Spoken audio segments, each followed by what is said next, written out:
My first facetious answer is that I don't want to do it again. I mean, that's pretty obvious.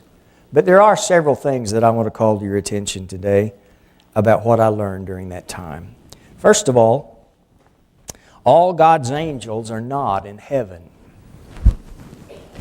All of the doctors and the nurses, the therapists and the aides, the food service personnel and housekeeping, everyone with whom I came in contact or had anything to do with my care were literally doing God's work.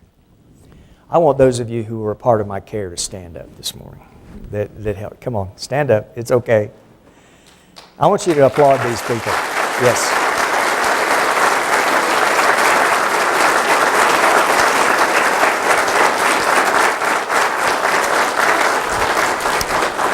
Thank you. Thank you. I'm so glad they came today. There were many of the others who had semi-legitimate reasons for not coming. No, many of them had to work today. You know, Sunday is a work day there like every other day, and so they have to take turns working Sundays. So many of them are working. One of them's at a graduation in Columbia. Another one had a wedding to go to in Arkansas. And one of them, she didn't want to come bad enough. She broke her hip so she wouldn't have to come. But I appreciate so much these who have come because they did have a tremendous, tremendous part of my care. Early on, when I first met Rhonda, she was the lady that brought my cards to the room. I mean, she was bringing stacks of these things like this. And when she discovered the shape I was in, I don't think she was supposed to do this, but she came in and she would open the cards, and often she would read them to me when I couldn't handle them. And we got to be real good friends because of that. And I just everybody who did anything for me during that period of time, I have a special place in my heart for. Now, you know that when you go into the hospital, modesty goes out the door. And these people have had to do some things for me that were very embarrassing for me. And I mean very embarrassing. And I won't name them. They were patient with me, with my failures, even when I ended up in the floor in my room 8 times, all from my own fault, trying to do things I couldn't do and shouldn't do. It got so bad that they used this hoist. They'd put this harness around me and then hook it to a hoist and lift me up and put me back in. It got to the place where they just left that in my room. I mean, and if anybody else needed it, they could come and get it and take it, but they had to bring it back to my room because they were sure they'd need it soon there, you know. But they were so patient with me. They brought me food from home. I had chips and salsa and homemade chili and toast with homemade butter and peach butter and even my favorite soft drink and a refrigerator to keep it in. I mean, listen, they treated me right. It was wonderful. They taught me everything that I needed to know about how to live when I got out, too. I had to learn to walk all over again. I first had to learn to eat with my left hand, and that's fun. Mashed potatoes up the nose is not a good thing.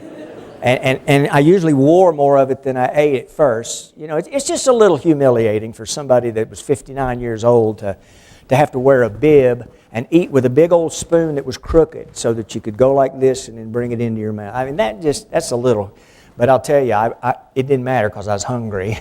I needed a little something to eat. But they taught me all these things. They worked with me. They watched my health like a hawk. My blood pressure, my blood sugar, nothing escaped their notice.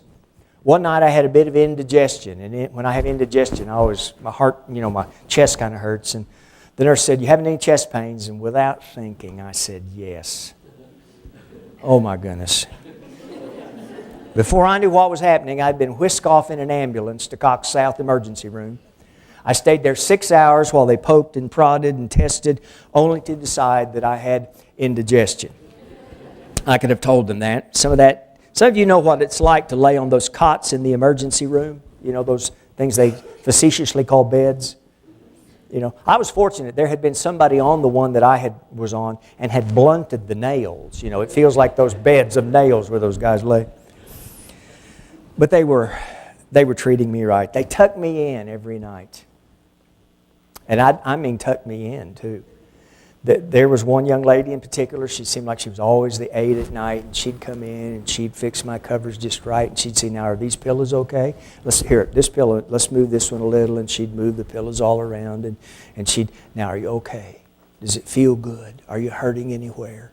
Then she'd go over and make sure that my telephone charger was plugged in and everything. Now, if you need anything, you call me. So I thought, yeah, I bet. So I called her, and she was there instantly. What do you need? I need some ice cream. I got ice cream. She got it.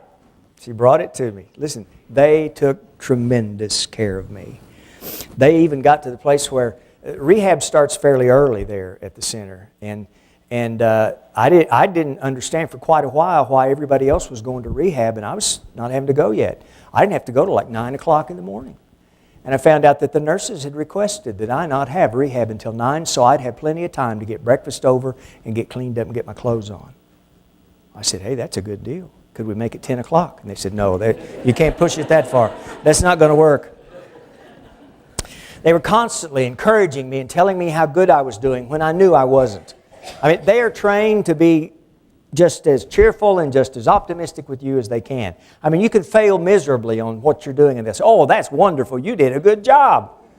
I say, I know you're lying. There's no way I did a good job. But they were always really, they did God's work. So I appreciate those. Appreciate you who have come today. It's such a joy to have you here. And Rhonda even brought her sister Pat. Pat's my mail carrier. Pat, good to see you here today. Now, other things that I learned, my family proved themselves to be exactly what I knew they were. Now, I've always been proud of my family. My family are all Christians. And that's always been a source of joy to me. Our family, we get accused of having family reunions and sitting around watching the grass grow. We're not a very hyper family like the other side of my family, the Middleton side. If the Middletons are having a group, the walls are throbbing like this. But if the Fry family gets together, it's just kind of a quiet, calm. We'll sit around and visit with each other, that sort of thing. But our family always gets along. We don't have the fights and the squabbles that you hear about in other families. Although when I did get ready to come back here as the pastor, I remember my mom looking me in the eye and saying, now don't you move back here and embarrass us. And so, I've tried to live up to my family. But they really came out during this illness.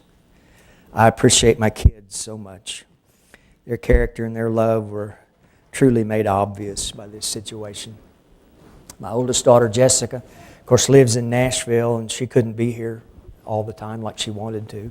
I know when she came, she stayed longer than she should have stayed, but she always stayed in contact with me, and I always knew how I was doing, and we talked almost daily on the phone.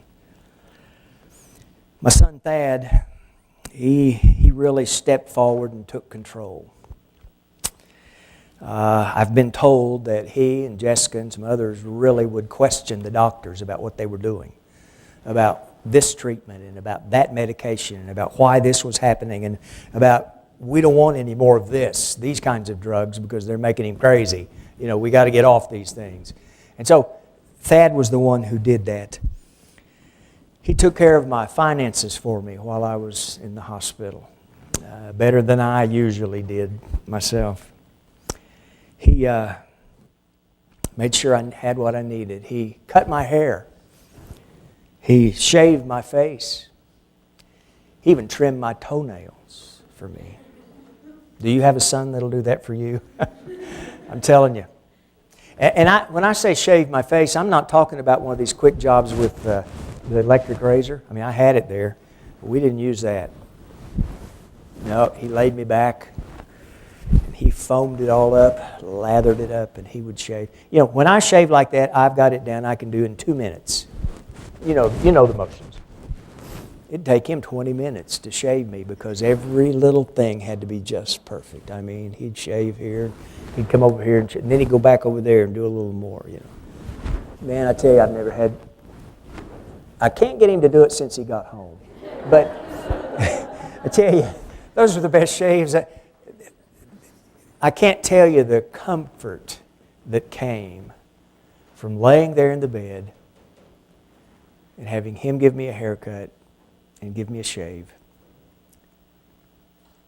and take care of the needs that I had.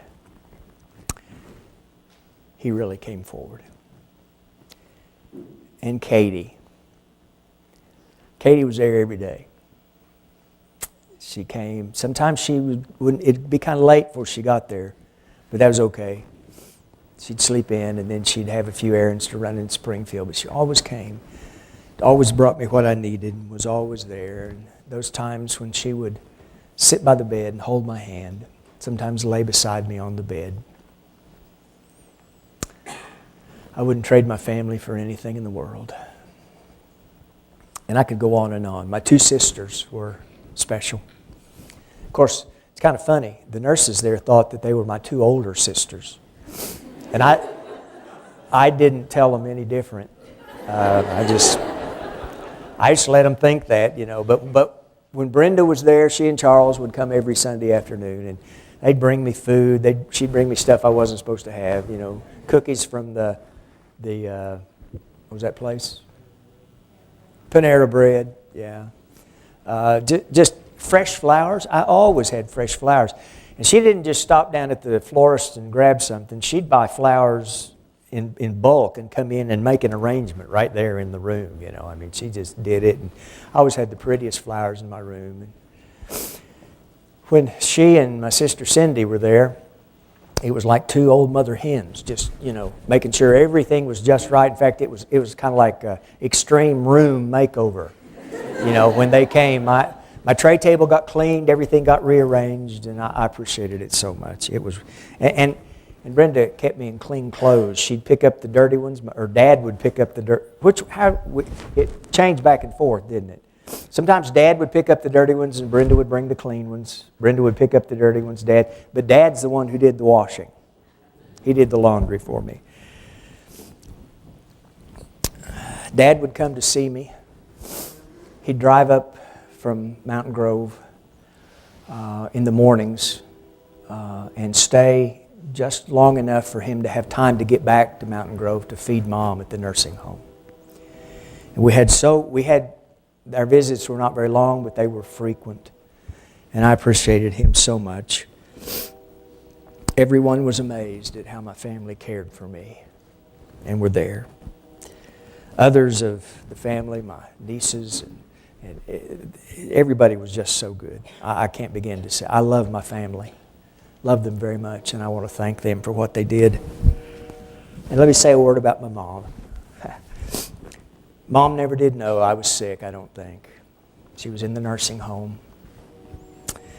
And I was able, as she grew more feeble, to get out of the rehab and go to visit her one evening, which I was so glad I did, because the day I came home on October 20th, I came home in the afternoon. She had gone home that morning.